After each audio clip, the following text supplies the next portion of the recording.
여러분 안녕하세요. 교계사 49번째 시간입니다. 순서를 조금 바꿔서 오늘부터 7, 8회에 걸쳐 인류가 어떤 과정을 거쳐 이 지구상에 등장하였는지, 그리고 인류 최초의 문명은 어떤 특징을 지니고 있는지, 그리고 어떤 과정을 거쳐 지금의 문명이 형성된 것인지, 그리고 문의 사조가 어떻게 변화되어 온 것인지를 중3을 기준으로 설명하려고 합니다. 인류란 사람이라는 종류이고, 출현은 나타날 현자입니다. 보일 현. 그래서 보이기 시작한다는 거죠. 그러면 인류의 가장 근본적인 시작인 우주는 어떠냐? 보통 빅뱅을 얘기하죠. 우주의 어느 한 중심점에서 어느 순간에 거대한 폭발이 일어난다. 그러면 사방으로 그 파편이 튀지 않겠습니까? 그래서 이런 가스가 형성된다는 거죠. 터지면서 가스. 그런데 이게 지금 얼마만한 속도로 지금 우주가 팽창되고 있느냐? 허블 망원경을 만든 허블은 1초에 2만 킬로미터의 속도로 이동한다고 했었습니다. 1931년에. 그런데 사실은 중심부에서 1초에 이동하는 거리와 이 바깥에서 1초에 이동하는 거리는 전혀 다르죠.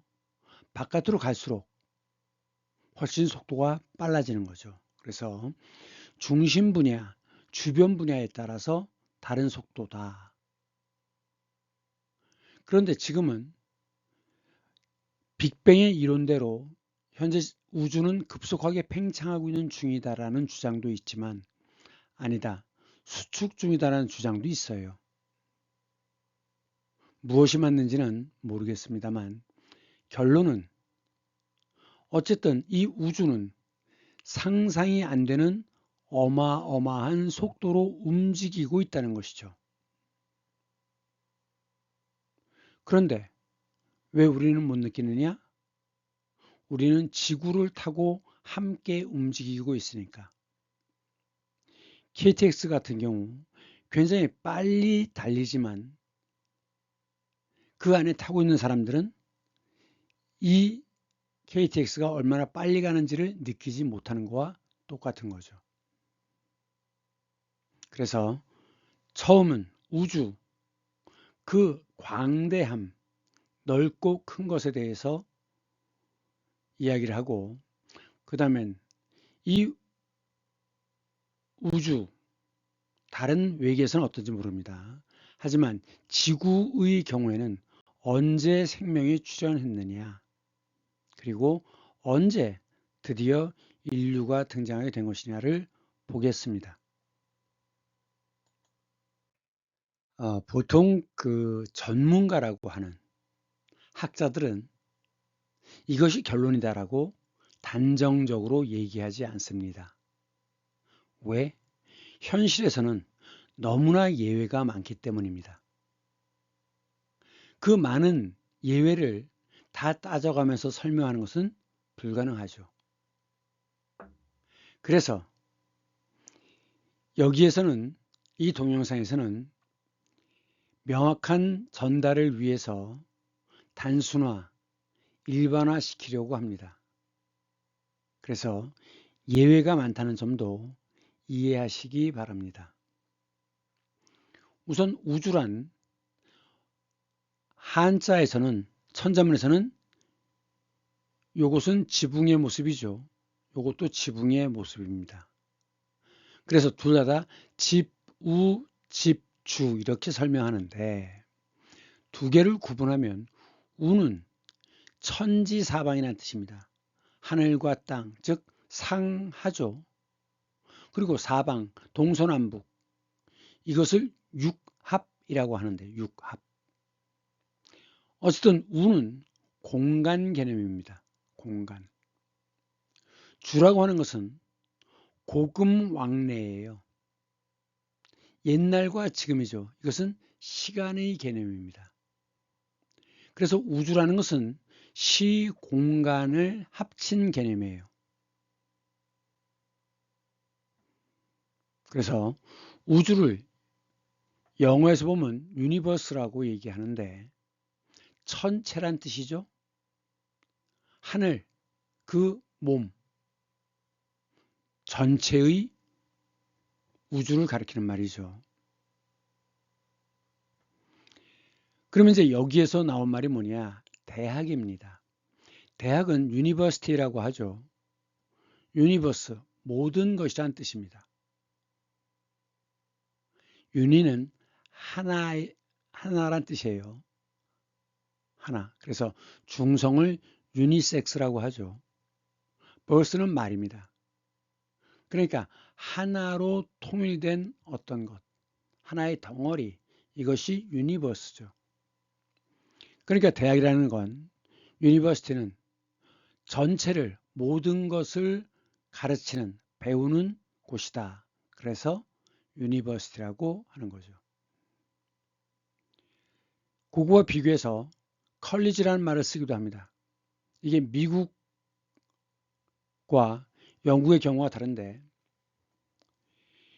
영국 쪽에서는 고등학교를 졸업하고 일단 2년제 그 대학을 다니는데, 이것을 이제 지금 우리나라 대학에서는 교양과정부라고 얘기하는 겁니다. 교양과정부. 이것이 대학에서는 석사과정으로 올라가죠. 2년짜리로.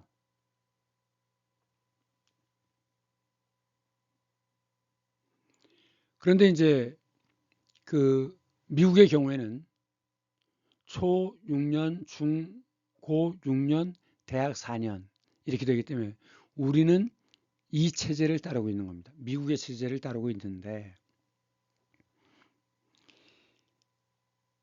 영국에서는 컬리지를 다닌 다음에 그 다음에 유니버시티를 가야 되는데, 대신 고등학교가 고등학교가 5년이고 약간 다른데, 지금 우리나라에서 결론적으로 우리나라에서는 4년제 대학을 유니버시티라고 하고 2년제 전문대를 컬리지라고 했는데, 이 컬리지는 단과대학이란, 종합대학이 아니라 단과대학이라는 의미로도 씁니다.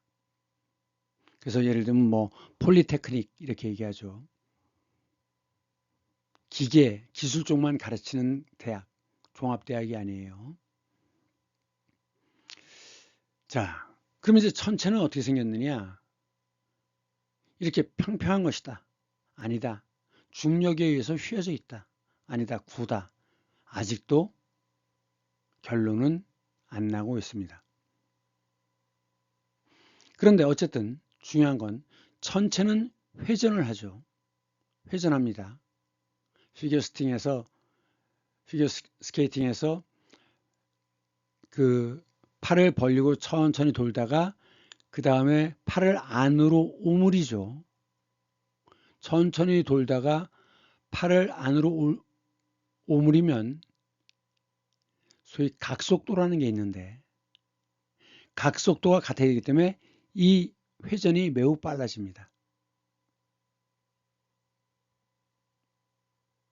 그럼 이제 이런 것을 스핀이라고 하죠. 팔을 당겨서 빙빙 도는 것을 스핀, 물론 이제 돌다란 뜻이지만. 그러면 우주에서는 이런 스핀이 왜 생기느냐? 모든 천체는 다 도는데 왜 생기느냐? 바로 밀도차가 모든 문제의 근본이라고 합니다. 밀도가 차이가 있다. 얼마나 빽빽하냐. 빽빽한 밀자죠. 빽빽한 정도. 이것이 빅뱅을 일으키면서 사방으로 골고루 퍼졌다고 하지만 어느 부분인가 약간의 미세한 차이가 있다는 거죠. 그러면 밀도 차이가 생기면 서로 잡아당기는 힘이 작용한다는 거예요. 중력.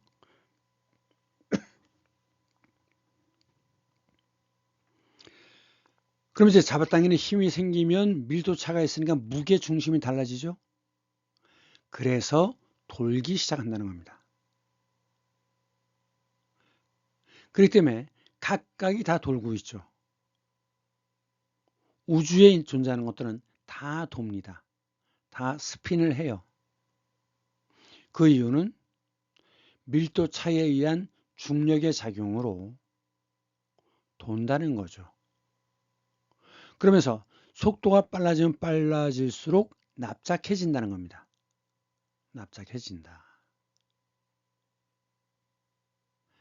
자, 이것이 은하수입니다. 은하계, 갤럭시라고 하죠. 갤럭시, 은하계. 오랜 시간 회전하면서 이 은하계도 납작해진 거죠. 이쪽은 길지만 이쪽은 납작합니다.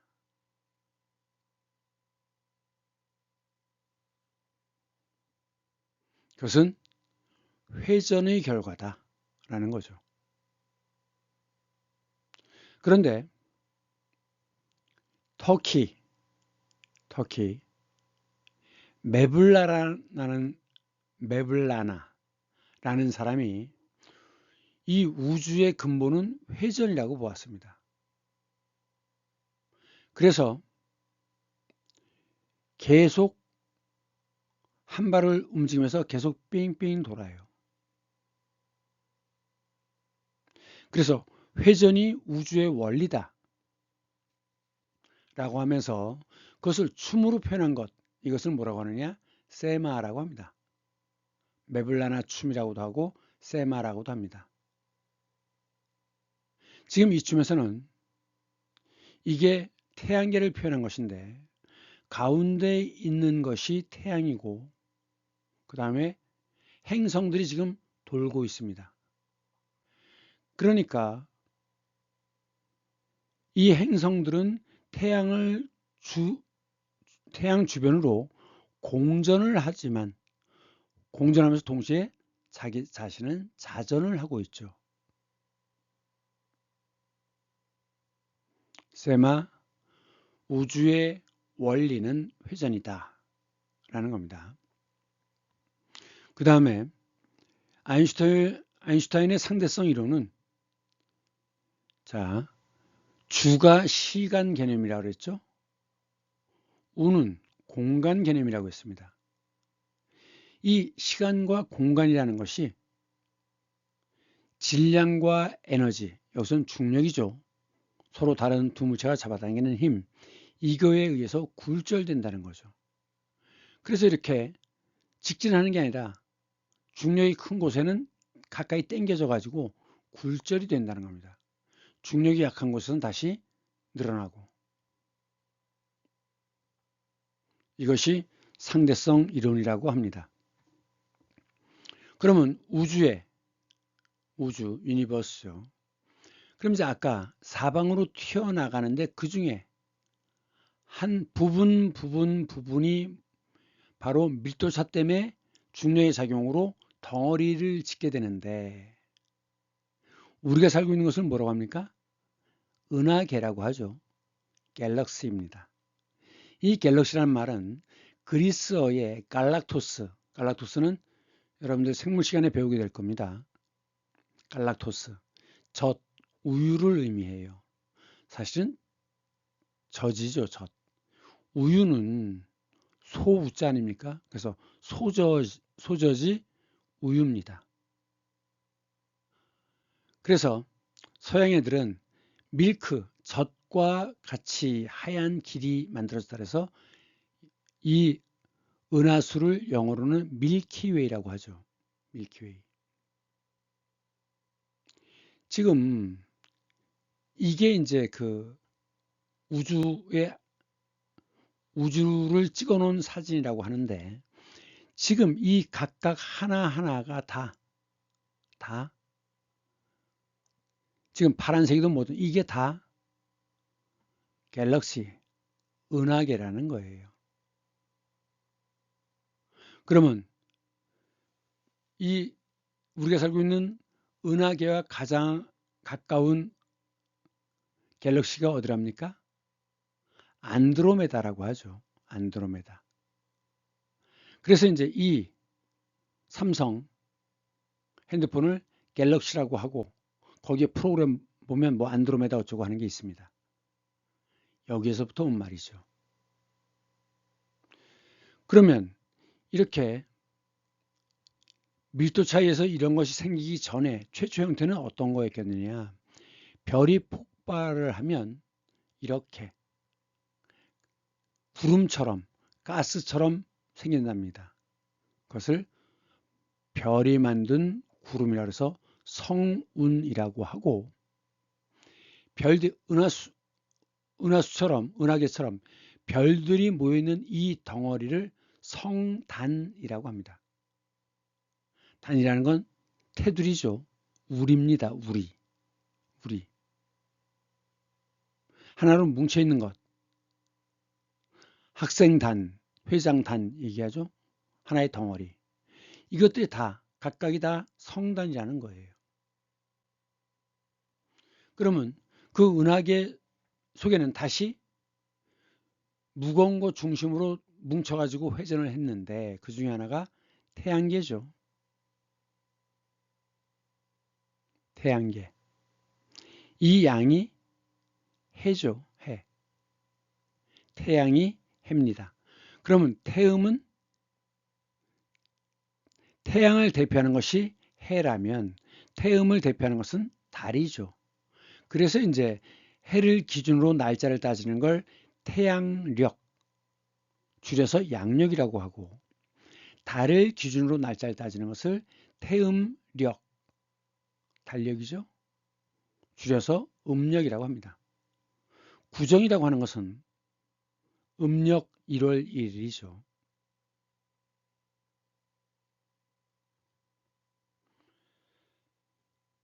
양을 대표하는 것은 해고, 음을 대표하는 것은 달입니다.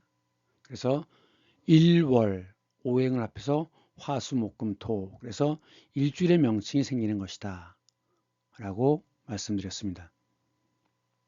그러면 다시 태양계 안에, 자, 이게 지금 태양계죠? 솔라 시스템이라고 얘기하는 거. 태양계. 이게 지금 태양이죠. 가장 가까이 있는 수성, 금성, 지구, 화성, 목성, 토성, 천왕성, 해왕성, 명왕성은 지금 이제 그 행성으로 안 집어넣죠.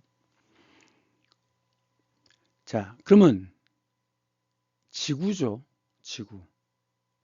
땅인데 공처럼 둥글다는 거죠.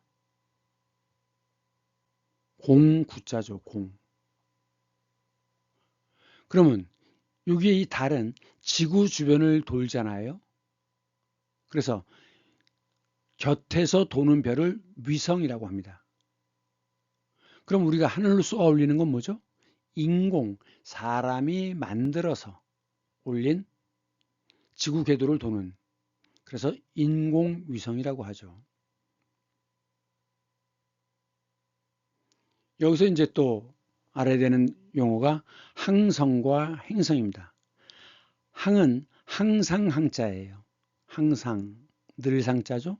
일상생활, 항상 항. 이것은 별성자인데 옛날 사람들은 별이 위에 게 뭡니까? 해죠. 해에서 생겨난 것이다. 그것이 별이라고 생각했습니다. 그래서 이것은 별성자입니다. 그럼 항성이라는 건 뭐냐? 발광체입니다. 해나 별처럼 빛을 내는 것이어야 돼요. 지금 빛을 계속 내고 있죠. 그러면서 항성이라고 할 때 왜 항상 똑같냐라고 했느냐면, 옛날 사람들이 해는 움직이지 않는 것으로 생각했어요. 그러니까 항상 그 자리에 있는 것이다라고 생각했기 때문에 항성이라고 했습니다. 실제로는 태양도 은하계의 중심을 향해서 공전을 하고 있죠. 그럼 이 발광체, 빛을 내는 것의 반대는 뭐냐? 달은 스스로 빛을 내지 않습니다. 그 태양의 빛을 받아서 지구로 쏴주는 거죠. 그래서 달은 반사체입니다. 반사체. 그래서 발광체냐 반사체냐. 그러면 행성은 뭐냐? 행은 갈 행자예요. 어디로 가느냐? 별 둘레를 돌아서.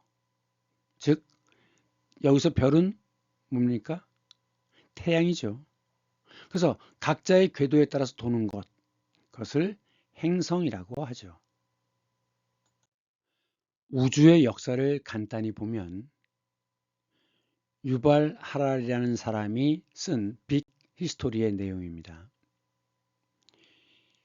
하나의 점에서부터 우주의 대폭발이 일어났다는 거죠. 대폭발. 그것을 빅뱅이라고 합니다.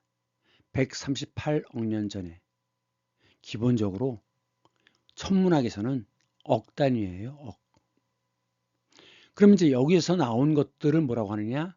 플라스마라고 한답니다. 플라스마. 그래서 지금도 극지방에 가면 이렇게 오로라가 보인다는 거죠. 이것이 이제 지구의 태양에서부터 온 플라스마가 지구의 대기와 충돌해서 만들어지는 것이라고 그래요. 사실 플라스마는 상당히 치명적인 그런 입자들이기 때문에 오로라를 구경하러 간다 별로 좋은 생각은 아닌 것 같습니다. 하여간 그랬는데 요때부터 38년이 지나고 난 다음에는 우주의 온도가 낮아졌대요. 얼마까지? 3000도까지. 3000도는 우스운 게 단위가 아니에요. 3000도면 바로 사람이 다 탄소로 바뀝니다. 살 이런 것들이 순식간에 없어져요. 어마어마한 에너지를 갖고 있는 겁니다. 그런데 그전에는 3000도 이상이었지만 이때부터는 온도가 3000도 이하로 떨어지면서 원자핵과 이게 원자의 핵입니다. 전자가 바깥에 도는 게 전자죠. 이게 모여서 초기 원자가 만들어진다는 거예요. 원자.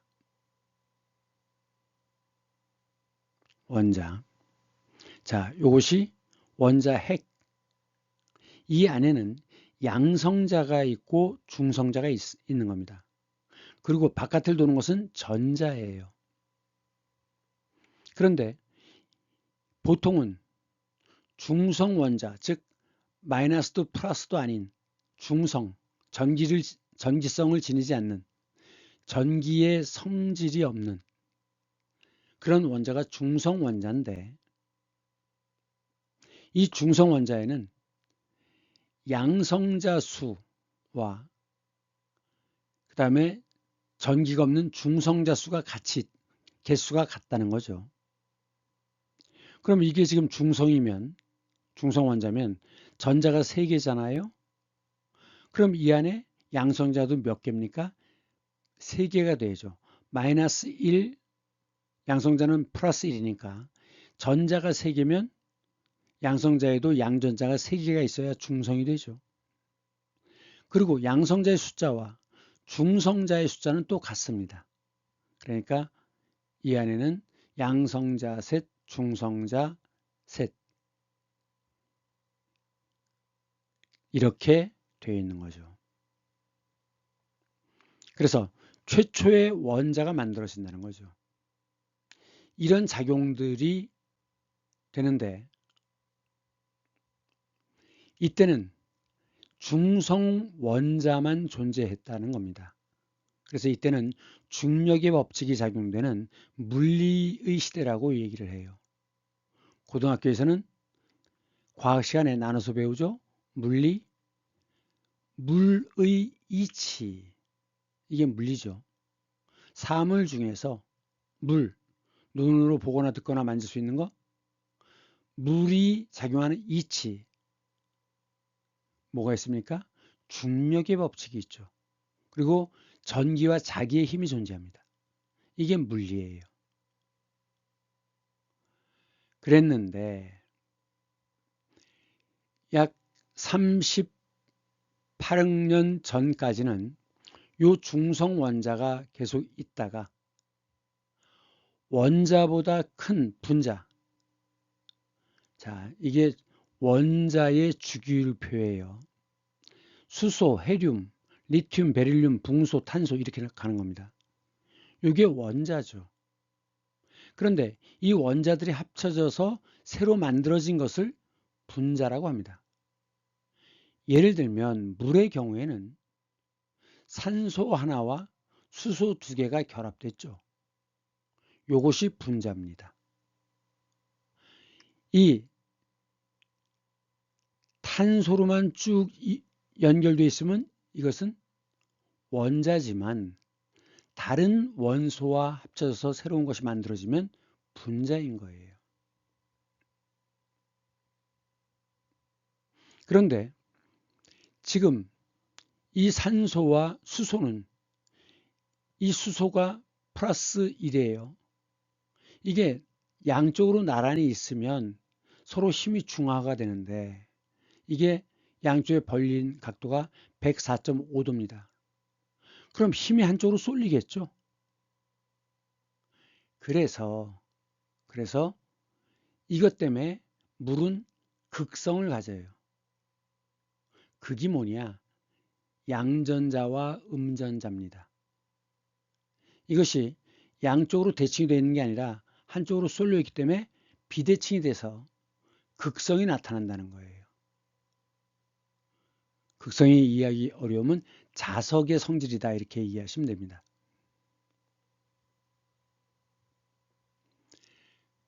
그래서 이 물은 극성을 갖고 있기 때문에 이쪽 물 분자와 이쪽 물 분자, 이쪽 물 분자가 다 서로 어울려요. 끌어주고 당겨주면서. 그래서 물은 큰 덩어리로 되어 있죠. 그런데 금속은 어떻습니까? 석탄 덩어리, 뭐 이런 덩어리, 저런 덩어리, 이게 서로 자기들끼리 합쳐지지 않죠. 그래서 물은 이 지구상의 분자 중에서 가장 독특한 성질을 갖고 있습니다. 그래서 이 부분을 이해해야 합니다. 그럼 이 사진은 뭐냐? 이거는 지금 보세요. 빨간 게 산소고, 빨간 게 산소고 하얀 게 수소입니다. 지금 산소 하나에 수소 두 개가 결합되어 있는데 서로 쭉 붙어 있죠? 왜? 고체니까. 형태가 딱 정해진 것이 고체죠. 물은 액체이기 때문에 흐릅니다. 그러니까 모양이 변해요. 그러면 그것보다 더 에너지가 많은 수증기는 가벼우니까 날아 올라가죠. 사실은 물도 공기보단 가볍습니다. 그런데 서로 결합해서 덩어리를 이루기 때문에 이 물이 공기 중에 떠다니지 않는 거예요.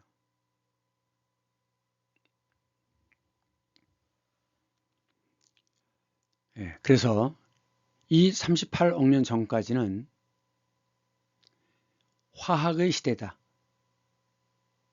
산소와 수소가 결합해서 물이 만들어졌다. 화학이죠. 화학. 어떻게 바뀌느냐 하는 거니까. 이 조건이 돼서, 즉 분자 생기고 나서 비로소 생명이 나타날 수 있습니다.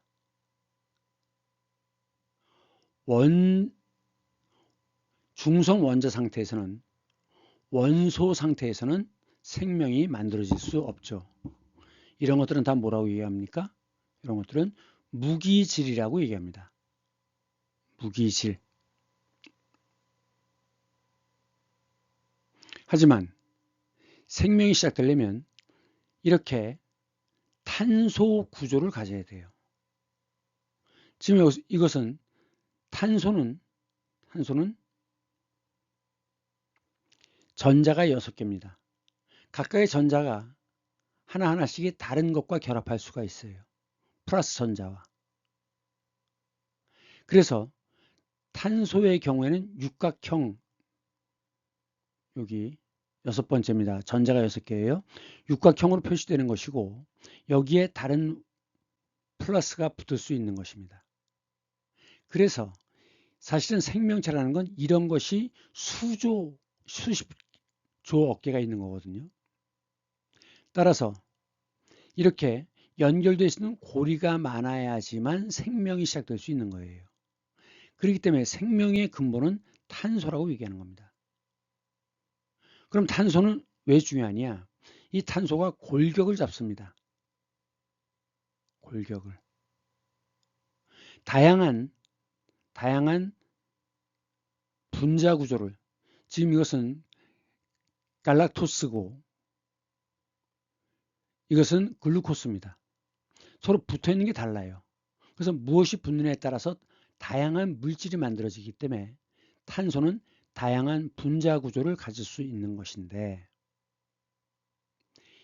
여기에서 시작되는 것이 뭐냐? 대표적으로 생명의 근원이 DNA죠. 단백질이죠. 지방, 탄수화물. 이게 다 탄소를 골격으로 갖고 있는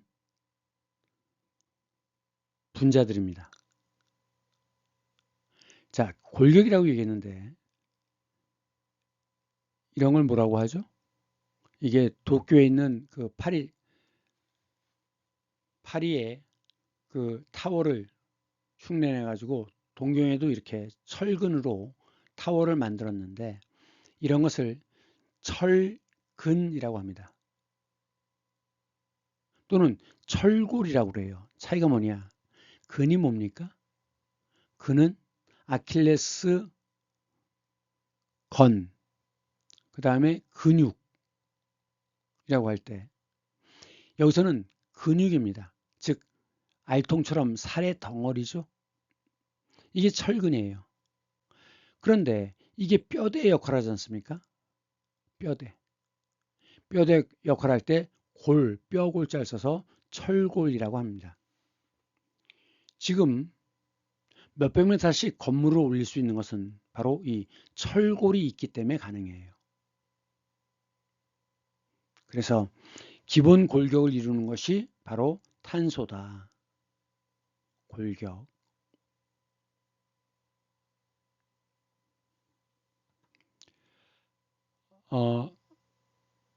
그래서 이 구조에서 38억 년 전부터 생명체가 시작되는 것이고, 그것이 언제까지 이어지느냐? 문화의 탄생. 문화라는 건 결국 뭐예요? 인간이 등장한다는 거죠. 그 인간의 등장 이전까지를 생물의 시대라고 얘기를 하고, 인간이 등장해서 기록을 시작하면서 문화라는 게 생기죠. 그래서 지금까지를 역사의 시대다. 그래서 우주를 얘기하면 물리의 시대에서 시작돼서 화학의 시대를 거쳐가지고 생물의 시대에 만들어지고, 그리고 인간이 등장함으로써 역사 시대가 시작됐다. 그러면 문화라고 하는 것은 기본적으로 기록을 전제로 하는 것인데, 그럼 기록 이전의 역사를 뭐라고 하죠? 앞선 자를 써서 선사 시대라고 하죠. 선사. 자, 그러면 아까 중성 원자를 설명했는데 지금 이건 뭐냐? 이건 리튬입니다. 리튬. 자, 전자가 3개고, 그러니까 이 전자의 개수가 원자 번호가 됩니다. 그래서 원자 번호 3이 돼요. 그럼 양성자가 몇 개? 전자가 3개니까 양성자는 3개. 전자 당연히 3개. 그러면 리튬 플러스는 뭐냐? 양전기를 띈다는 얘기는 전자 하나가 없어졌기 때문에 안에는 플러스 3, 바깥엔 마이너스 2니까 이 하나가 없어진 거죠. 그래서 플러스라는 이야기는 전자 하나가 없어졌다는 뜻이에요. 그래서 이렇게 썼으면 이 구조에는 전자가 2개, 양성자가 3개가 있다. 그런 뜻입니다. 고등학교에서 화학 시간에 이 주기율표를 하면서 이쪽이 플러스 1이 되기 쉬워요. 하나를 버리는 게 편하거든요. 7개를 새로 받는 것보다. 그래서 이쪽을 1가전자, 여기를 2가전자, 3가, 4가, 5가, 6가, 7가, 그 다음에 제일 끝은 안정적이기 때문에 불활성 기체 이렇게 얘기를 하는 겁니다. 그런데 리튬 같은 것을 희토류라고 하죠. 희는 드물 희자입니다. 땅속에서 드물게 나오는 종류다. 그럼 희토류는 어디냐? 여기서부터가 희토류래요. 51번부터 시작해서 71번까지 이렇게 가서 여긴데 요 노란색 여기에 들어갈 게 뭐냐면 이건데 이게 다가 아니라 희토류는 그 중에 요것만이랍니다. 위에 거. 그러니까 희토류라고 하는 것은 원자번호 57 여기부터 시작해서 이렇게 가는 거죠. 71까지. 그래서 이것을 원소 그리고 주기율표라고 얘기하는 겁니다. 화학 시간에 반드시 이해해야 됩니다. 인간은 모두 별에서 왔다고 합니다. 최초의 우주는 가벼운 수소와 헬륨부터 시작되는데 무수한 충돌을 통해서 충돌하면 이게 몇만 도거든요. 상당히 높은 에너지를 받게 되는 거죠. 그러면 결합을 해버립니다. 그래서 더 무거운 원소가 생겨납니다. 그래서 여기에서 충돌해서 이런 게 생기고 이것과 이거 충돌해서 이런 게 생기고 이것과 이거 충돌해서 이런 식으로 해서 계속 새로운 원자가 만들어지는 겁니다. 그런데 인간은 기본적으로 탄소, 인, 황 뭐 이런 것들이잖아요. 그럼 인간이 죽으면 이것이 다 분해돼 가지고 다시 이런 원소로 나뉘어집니다. 그러니까 별은 원소로 되어 있는데 그 원소에서 인간은 탄생해서 다시 죽으면 다시 원소가 된다. 즉 우주로 나가서 우주의 원소가 된다는 거죠. 그러면 언젠가 다시 그것도 충돌돼서 또 다시 새로운 별 속에 포함되겠죠. 이 설명은 뭐냐면 이게 이제 궤도전자라는 건데 EN 자승이라고 합니다. 이게 1궤도예요. 여기에 최대한 들어가는 게 2개입니다. 자, n이 1이니까 2가 되죠. 하나, 둘. n이 2면 8이 되죠. 그래서 여기가 8개가 됩니다. 그 다음에 여기도 8개 이런 식으로 해서 세 번째 궤도에서는 n이 3이니까 18개가 들어갑니다. 이것은 나중에 화학 시간에 자세히 배우면 됩니다. 드디어 38억 년 전부터 생명이 나타나기 시작합니다. 그래서 화학적 진화라는 건 뭐냐? 그 원소들이 계속 탄소를 기반으로 계속 뭔가 결합해가지고 새로운 분자가 생기죠. 이런 것들이 이제 뭐 셀루코즈라든가 더 이제 나중에 가면 단백질, 아미노산 또 그 다음에 단백질 이렇게 되는 겁니다. 점점 덩어리가 커지는 거죠. 이렇게 탄소를 중심으로 가지를 뻗어 있는 이것을 기라고 합니다. 기계 구조가 복잡하죠. 철골로 되어 있죠. 철골. 그래서 유기물이라고 할 때는 반드시 탄소가 들어가야 됩니다. 그래서 탄소, 탄이 뭐예요? 석탄, 연탄. 즉 석탄의 원소라는 거죠.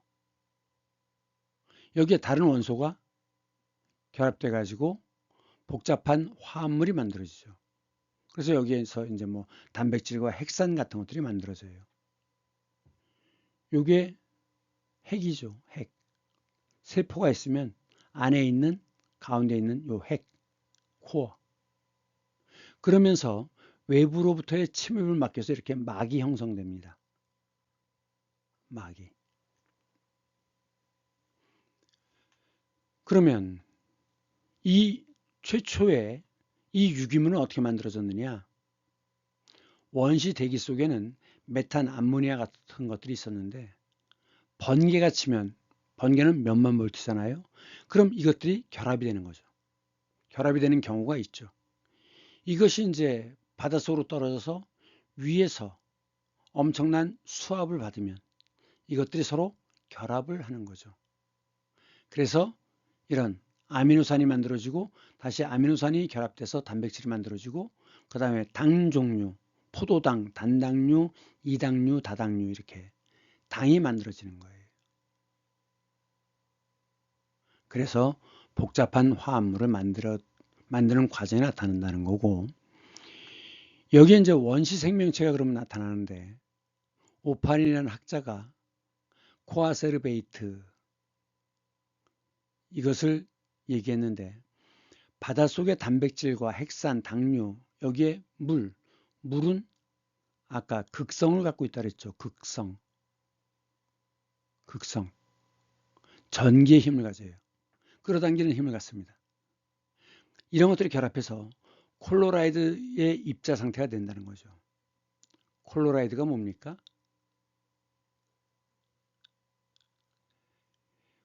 콜로라이드 용액이란 말 들어봤죠? 용액. 지름이 1에서 10 나노미터 아주 작은 거죠. 눈에 보이지 않는 그런 밀입자가 액체 속에서 엉기거나 가라앉지 않고 골고루 퍼져 있는 상태 이것을 콜로라이드라고 합니다. 이 입자 상태에서 이제 생명이 시작되는 거죠. 그래갖고 그 다음엔 단세포 생물이 만들어지는데 보통 단세포 생명하면 아메바 같은 것을 가리킵니다. 이 아메바는 산소로 분해를 하는 게 아니라 산소 없이 질소나 이런 거로 유기물을 분해합니다. 이걸 분해해서 소위 말하면 영양분을 섭취하는 거죠. 그래서 에너지를 내는 거예요. 그래서 원시 생명체에서 단세포 생물이 만들어졌는데 그 다음에 사이아노박테리아 같은 것들이 있습니다. 지금 이 사진은 뭐냐면 바위 표면에 엉겨 붙은 엄청 많은 사이아노박테리아가 이게 이제 바위 위에 물에 젖으면 살아있지만 이게 말라버리면 물이 없으면 이 박테리아가 죽습니다. 그래서 바위 위에 이렇게 엉켜붙은 모습이에요. 그런데 이 박테리아들이 만든 것을 남세균이라고 하는데 세균인데 눈에 보이지 않는 균이 세균이죠. 간의 세자입니다. 세균. 남은 남색이에요. 쪽빛. 옅은 녹색, 옅은 하늘색. 이것이 남색이죠. 그런 색깔을 나타내기 때문에 남세균이라고 하는데 이런 종류를 조류라고 합니다. 조류라고 할 때 이 조는 이끼 종류예요. 이끼. 김은 이끼 종류를 모아서 말린 거죠. 그게 김입니다. 그래서 이 조류에는 남세균도 있지만 색깔이 달라요. 박테리아마다. 어떤 건 녹색이에요. 그래서 그걸 녹조류라고 하죠. 여름에 더우면 특히 낙동강의 경우에는 녹조가 매우 심합니다. 독성이 매우 강하죠. 갈색이 나타나면 갈조류라고 얘기합니다.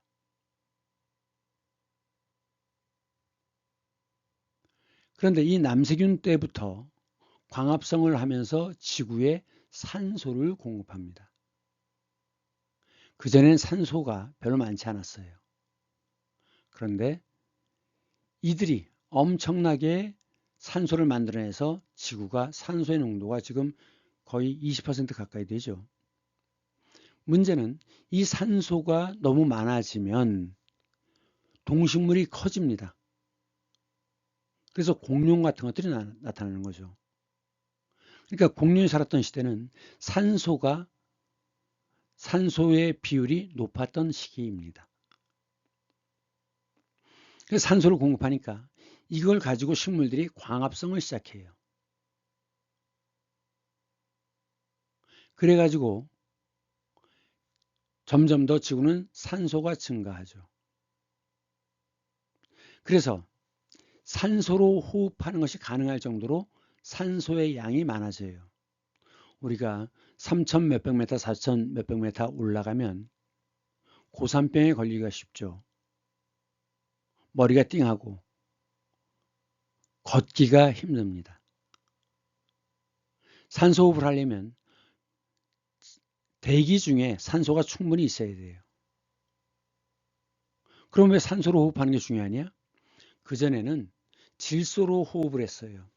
그런데 질소 호흡은 그 호흡을 할 때 에너지가 매우 약하게 나옵니다. 그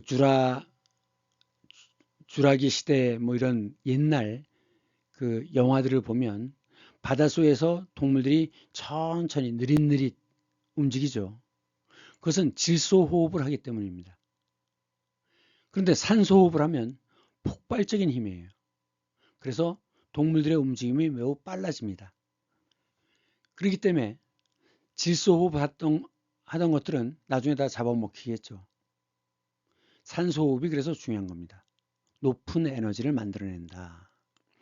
그러면서 오존층이 만들어져요. 오존은 산소 3개가 결합한 겁니다. 보통 우리가 얘기하는 산소는 2개만 이렇게 결합하는 거예요. 이게 산소인데 어떤 경우에는 산소 하나가 더 결합해요. 이것이 오존입니다. 이 오존이 왜 중요하냐? 지구에서 자외선이 계속 날아오죠.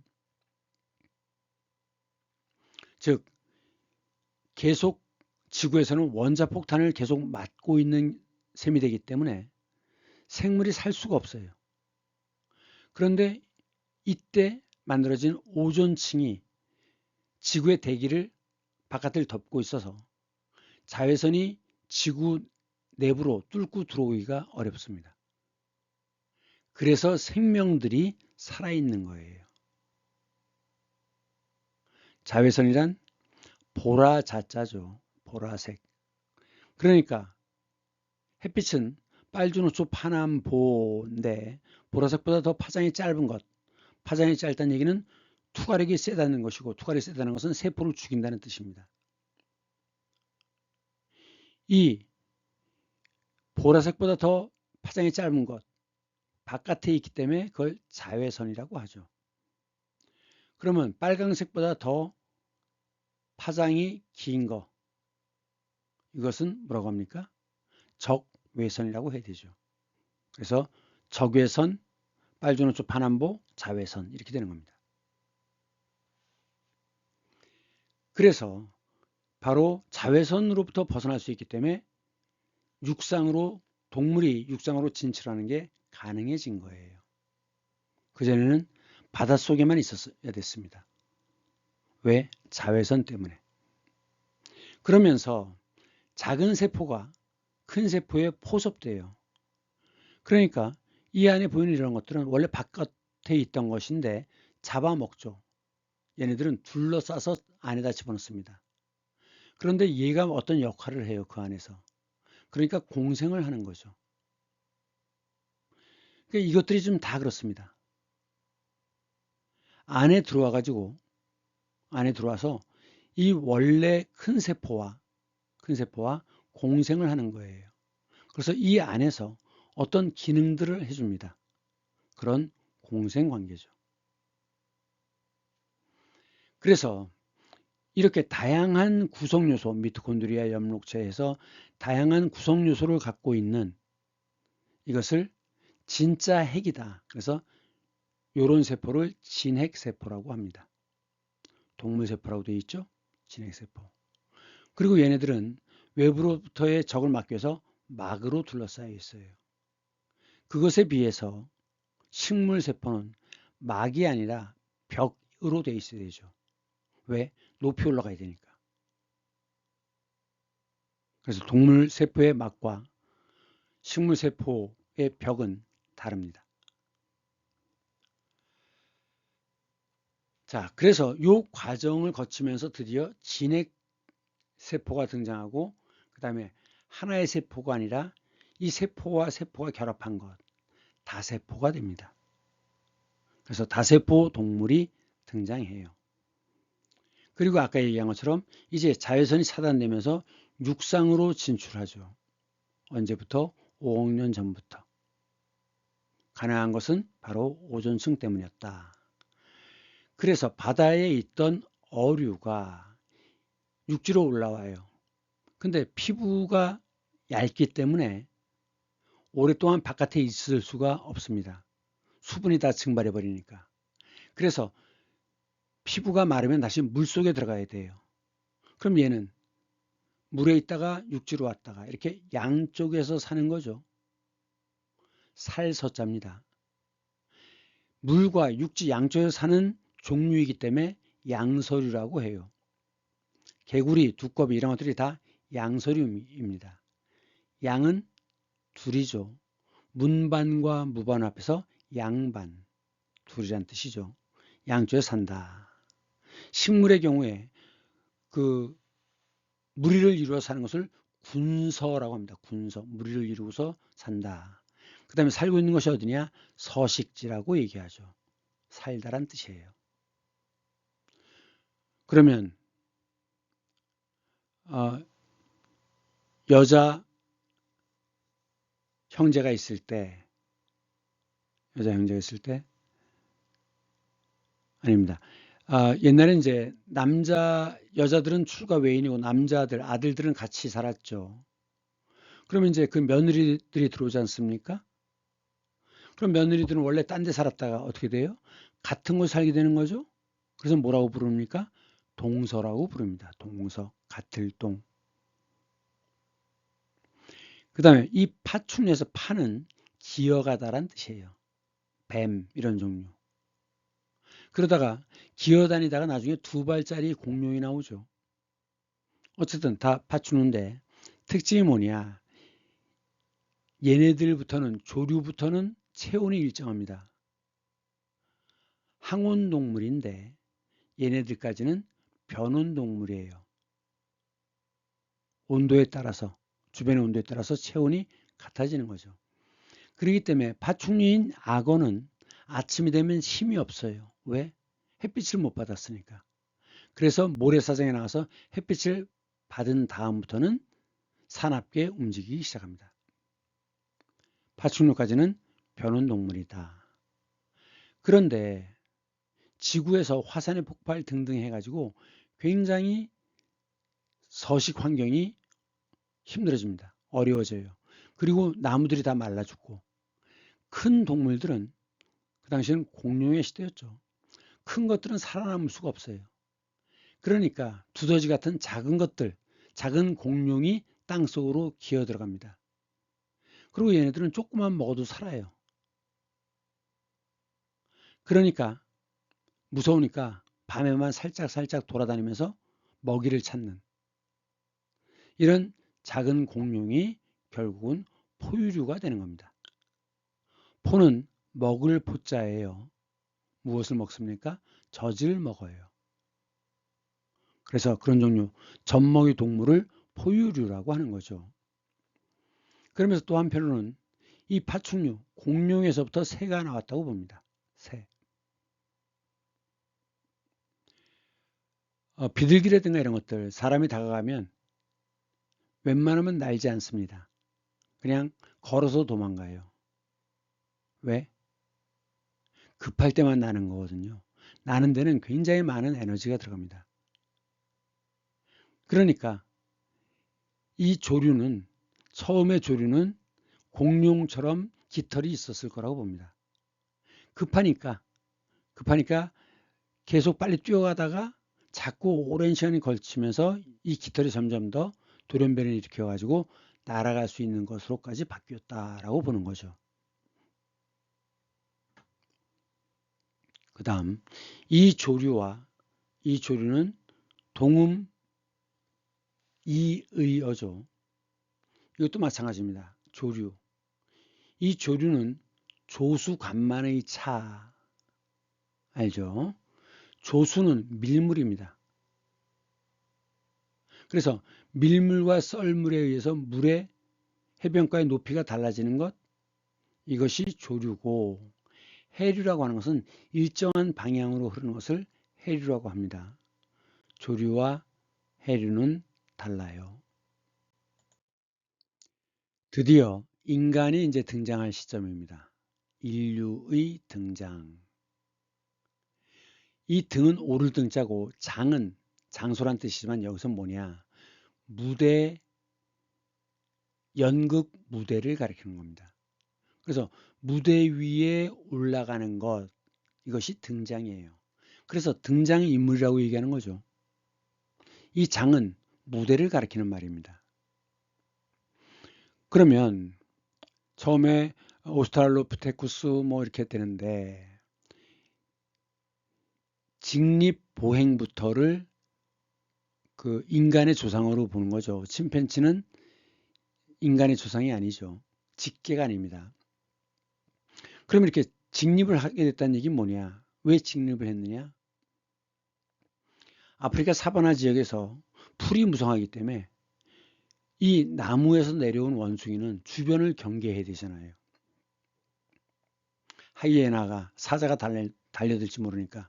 그래서 자꾸 이렇게 몸을 고추 세웠다는 겁니다. 그렇게 되면 어떤 문제가 생기느냐? 직립을 하면 내장의 무게를 골반이 받아야 되죠. 그래서 골반이 넓고 이렇게 평평해진다고 해요. 직립보행. 그러면 직립하게 되니까 손이 놀죠. 그래서 도구를 사용하기 시작한 것이다. 그래서 이 다음 단계가 호모 하빌리스라고 하는데 하빌리스라는 건 도구란 뜻입니다. 그 다음에 호모 에렉투스. 에렉투스라고 하는 것은 서다란 뜻이에요. 똑바로 서는 것. 그리고 이제 네안데르탈인이 있다고 하는데 이건 유럽에 살던 인종이죠. 근데 요 사이에 중간에 이게 이렇게 진화가 됐으면 중간에 고리가 나타나야 되는데 그것은 못 찾았다고 합니다. 그래서 이제 봐라. 연결이 안 되지 않냐. 역시 인간은 하나님이 창조하신 것이다. 이런 주장을 여전히 하고 있는 거죠. 네안데르탈인 굉장히 뼈가 튼튼하답니다. 빙하기에 유럽에 살아남기 위해서 뼈가 매우 튼튼했고 사냥하다 뼈가 부러져도 그대로 그 부러진 다리를 끌고 거주지로 돌아갔다고 합니다. 그 다음 현생 인류 호모 사피엔스. 사피엔스는 지혜롭다는 뜻이죠. 그런데 지금의 인류는 뭐라고 하느냐? 더 지능이 발달했기 때문에 호모 사피엔스 사피엔스라고 두 번을 반복합니다. 우선 이 설명의 방법 중에서 분류가 중요하기 때문에 이걸 보겠습니다. 분류. 분류란 공통점이 같은 것을 찾아서 위로 올라가는 것. 다시 공통점을 찾아서 위로 올라가는 것.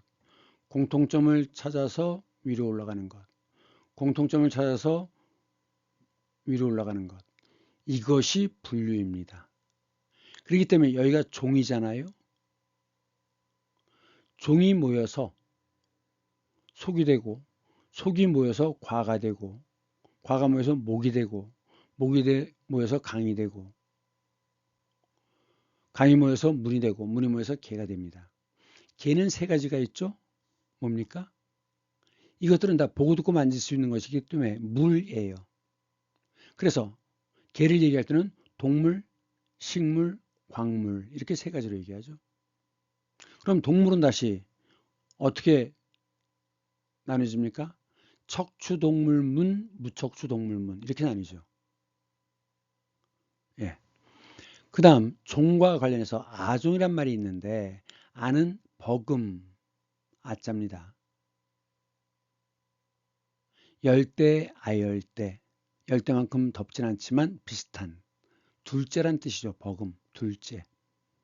그래서 똑같진 않지만 그거와 비슷한 그때 아종이라고 얘기하고 개의 경우를 보면 다리가 짧은 개들이 나타났죠. 돌연변이잖아요. 그런 것을 변할 변자를 써서 변종이라고 얘기합니다. 아이고 저건 특별해 하면 뭐라고 합니까? 아이고 별종이야 라고 얘기하죠. 별종. 자, 그러면 영장류는 원숭이, 유인원, 인간 이들이 영장류인데 영장류는 신령스러운 능력, 즉 지능을 갖고 있다라는 뜻입니다.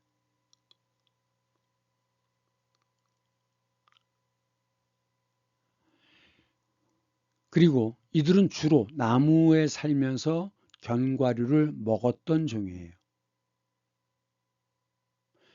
그런데 이들은 특징이 뭐냐? 삼색형 색각을 갖고 있습니다. 색을 갖고 있는 색의 감각이 색각이죠.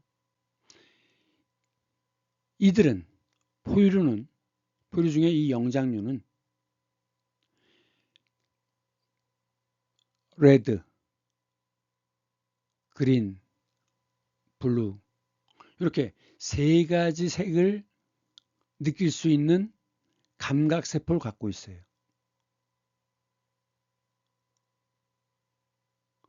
왜냐? 이 다자란 잎은 질기거든요. 그리고 독성이 있어요. 그러니까 이제 막 싹 튼 어린 약간 연두색 나는 잎을 먹어야지만 탈이 없죠. 그래서 그 여린 잎을 고르기 위한 것입니다. 여린 잎, 이걸 볼 수 있어야 되니까.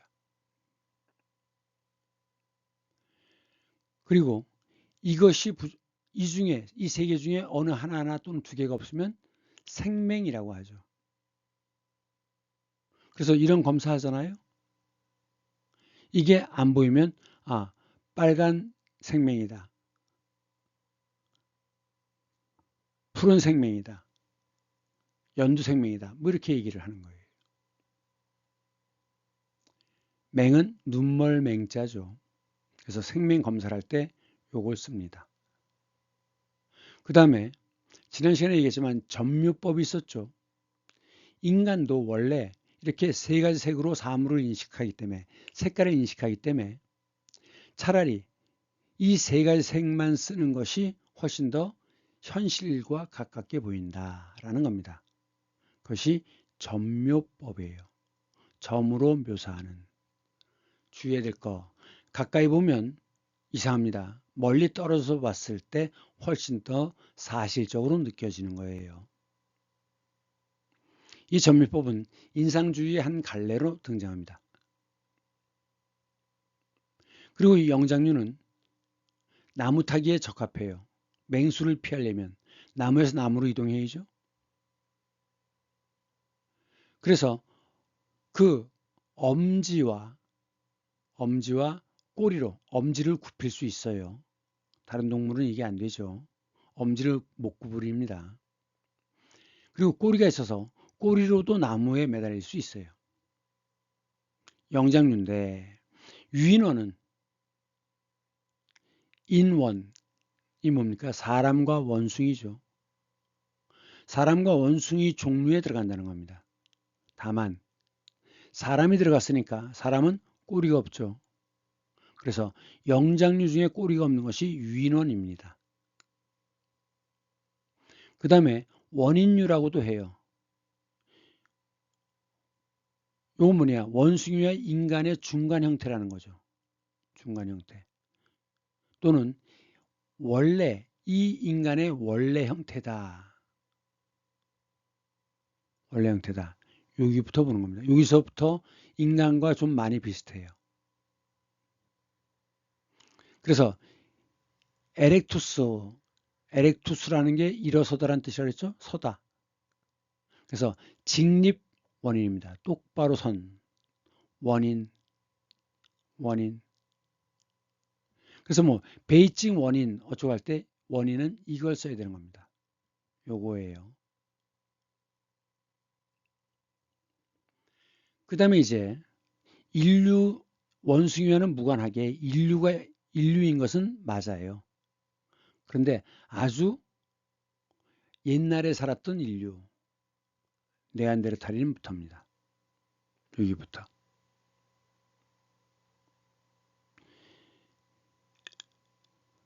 이들은 3, 4만 년 전에 출현했는데 이때가 이들은 유럽에서 주로 살았어요. 이때 유럽은 빙하기였습니다. 모여 살면서 동굴 벽화를 그렸죠.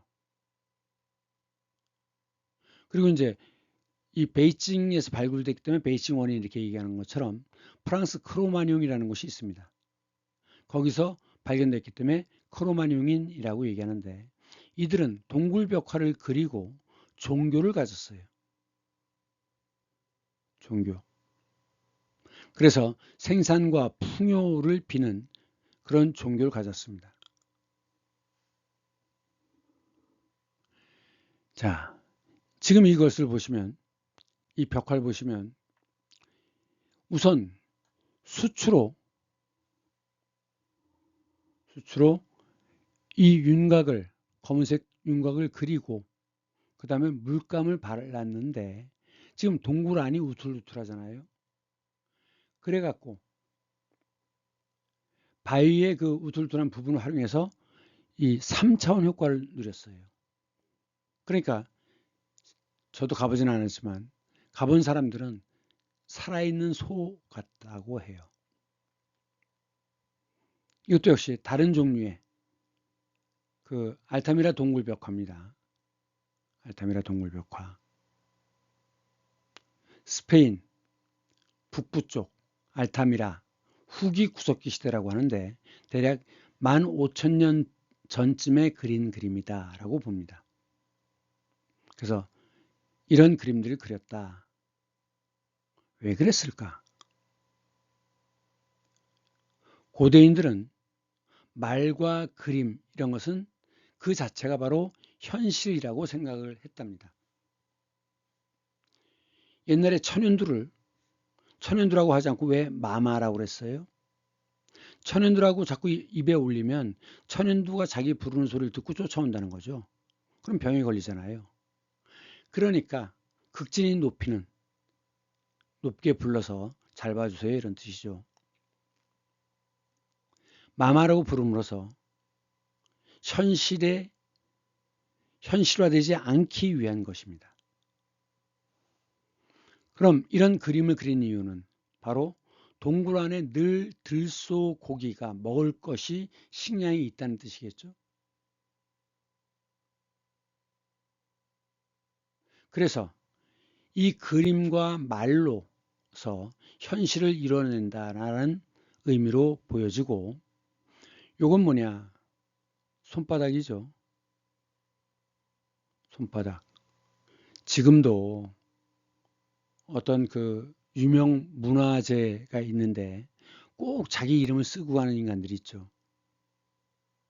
무슨 뜻이에요? 나 여기 왔다 갔다를 표시하기 위한 것이죠. 자기 존재감을 드러내기 위해서. 요거 마찬가지죠. 이 손바닥 주인 나 개똥이가 여기 왔다 살다 가노라.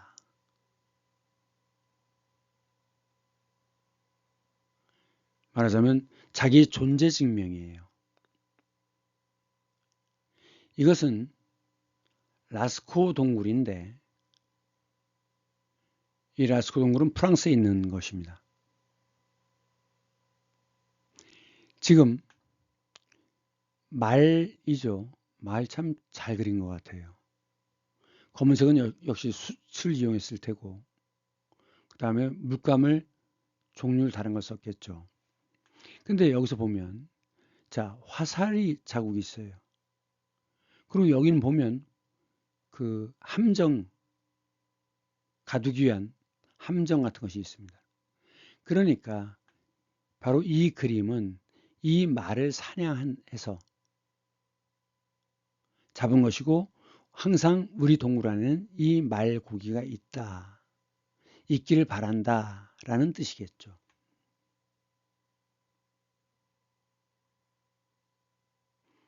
이것은 그 당시 구석기 시대 때 그 네안데르탈인 고생 인류가 그림을 이렇게 하면서 그렸을 것이라고 봅니다.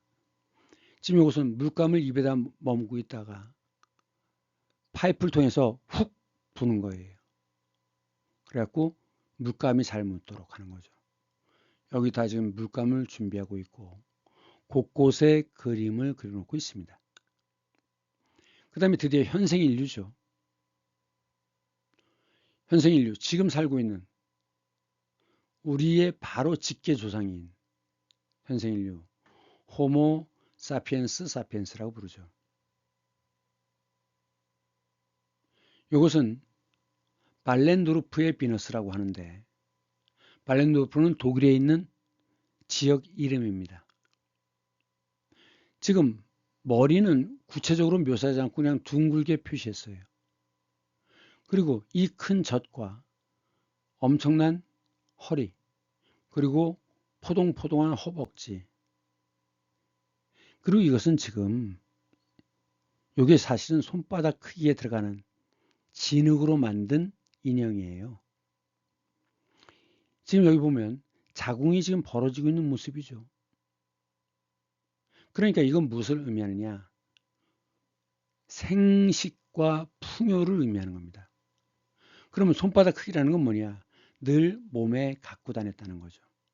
왜? 그림과 인형과 말은 현실이니까. 그래서 이런 그 발렌도르프의 비너스 같은 것들이 바로 생산과 풍요의 신을 기렸다라고 하는 것을 알 수 있는 증거가 되는 겁니다. 그러면 인류의 전환점이 돌전 밖으로 한자죠. 즉 터닝 점 포인트입니다. 이 과정에서 중요한 사건들이 뭐냐? 첫째가 직립이죠. 호모 에렉투스. 직립을 함으로써 도구를 사용할 수 있게 됐습니다. 호모 하벨리스. 그런데 도구를 사용하게 되면 지능이 발달해요. 어린애들, 1살, 2살짜리 애들 장난감 갖고 놀지 않습니까? 손을 자꾸 움직이면서 지능 발달을 촉진시키기 위한 것입니다. 그 다음 두 번째 사건은 화식입니다. 불을 사용해서 고기를 구워 먹어요. 그러면서 맹수들로부터 자신들을 보호하기 위해서 불 주변에 모여들죠. 그 맹수들은 불을 무서워하니까.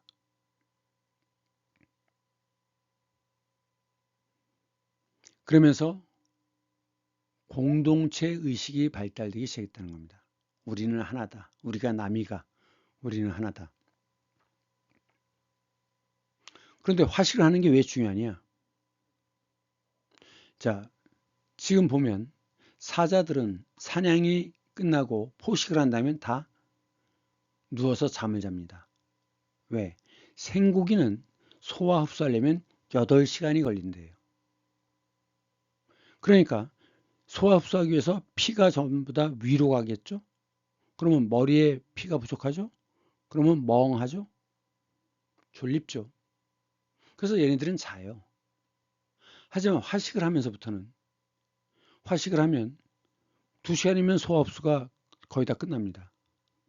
그러면 이렇게 잠을 자지 않아도 돼요.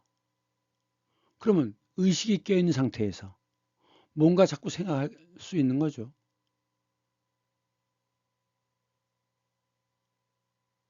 그래서 관념이 발달한다는 겁니다. 근데 관념이라는 건 뭐냐? 사물이 매우 중요한 낱말이라고 그랬죠. 감각으로 인식되어지는 대상, 물. 감각으로 인식할 수는 없지만 존재하는 어떤 것이 사건, 사실. 그래서 이걸 인식하는 능력을 이성이라고 한다. 이게 발달해요. 그러면서 이 발달된 뇌로 좀 더 높은 지능으로 좀 더 사냥을 쉽게 할 수 있고 많이 할 수 있겠죠. 그러면서 구워 먹죠. 단백질이 더 많이 공급되기 때문에 뇌의 크기가 성장하죠. 그래서 이게 이제 구석기 시대 때 한반도에서 발견된 흥수아이라는 한 10살쯤 된 사내 아이의 그 유골인데 구석기 시대입니다. 이 아이를 발굴하고 보니까 가슴에 꽃가루가 있었다는 거예요. 그러니까 이 아이가 죽었을 때 가족들이 이 아이의 가슴에다 꽃을 따다 놨다는 거겠죠. 왜? 뭔가 다시 태어난다든가 내세가 있다든가 좋은 죽음 이후의 세상이 있다는 걸 생각한다는 거 아닙니까? 그런데 사후의 세계라는 건 뭐예요? 물이 아니라 사고 관념이죠. 그래서 구석시대 때 흥수아이를 통해서 이 시기에도 인간에게는 관념이 존재했다는 것을 알 수 있는 겁니다. 그러면서 이제 언어가 점점 더 정교해지죠. 정밀해지고 교묘해지는 거예요. 언어는 사고의 수단입니다.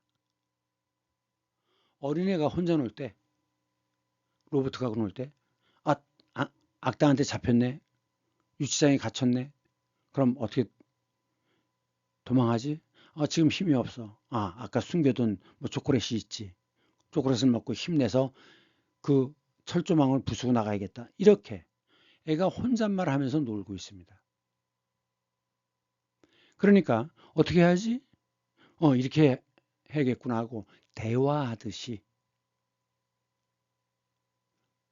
결국 언어는 사고의 수단이라는 걸 알 수 있는 거죠.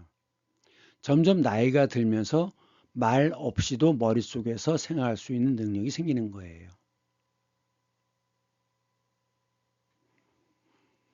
그러면서 수렵 어로에서 수는 사로잡는다는 뜻입니다. 렵은 사냥하다라는 뜻이에요. 그래서 몰래 사냥하는 게 밀렵이죠. 밀렵. 그래서 동물을 사냥하고 어로 앞에 뭐가 들어가면 동사라고 그랬어요.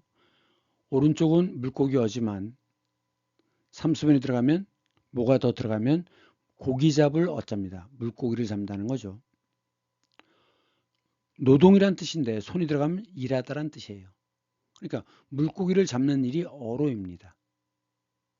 수렵과 어로를 하다가 드디어 인류는 농경을 하면서 농사를 지으면서 정착을 하게 됩니다. 학자들은 농경을 하면서 안정적으로 음식물을 공급받을 수 있어서 훨씬 더 나은 삶을 살게 되었다고 그러는데 어떤 학자들은 아니라고 그래요. 오히려 수렵 어로하던 시대의 그 뼈 유전자 이런 것들을 분석해 보면 이때가 더 영양 상태가 좋았다는 겁니다. 이때는 오히려 영양 상태가 나빴다는 거예요. 왜? 왜 그럴까? 정착 생활하면서 계급이 생기죠. 그러니까 보통 사람들은 자기 먹을 걸 다 뺏기잖아요. 겨우 죽지 않을 정도만 먹고 살죠. 그래서 오히려 정착성을 하면서 인간의 영양 상태는 더 나빠진 것이 아닐까라고 생각합니다. 그 다음 인간에 관해서는 좀 더 얘기할 게 눈입니다. 이건 지금 어린 침팬지의 눈이에요. 다 까만색이죠. 다 까만색이에요. 어디를 보고 있는지 알 수 없습니다. 그런데 조금 더 진화된 원숭이 경우를 보면 요 까만색이 약간 갈색으로 바뀌어요. 약간은 구별됩니다. 하지만 인간은 기본적으로 흰자위죠. 흰자위 바탕으로 그래서 그 사람이 어디를 보고 있는지 즉 무슨 생각을 하고 있는지 나를 해치려고 하는 게 아닌가? 라는 것을 눈을 보고 판단할 수 있다는 겁니다. 그래서 그전에는 동물은 자기 가족이 아니면 나타나면 물어뜯거나 싸워야 되죠. 하지만 인간은 흰자위를 보면서 나한테 적대감이 있다 없다라는 걸 판단한다는 겁니다. 그래서 싸움을 줄였다. 근데 이제 그거 갖고도 사실 믿기 어렵죠. 그래서 로마 시대 때 생긴 게 악수죠. 자, 손을 들어 보이는 게 뭐예요? 나 손에 무기가 없어. 나 너를 죽일 생각이 전혀 없어. 그죠? 그러면 아예 손을 잡자.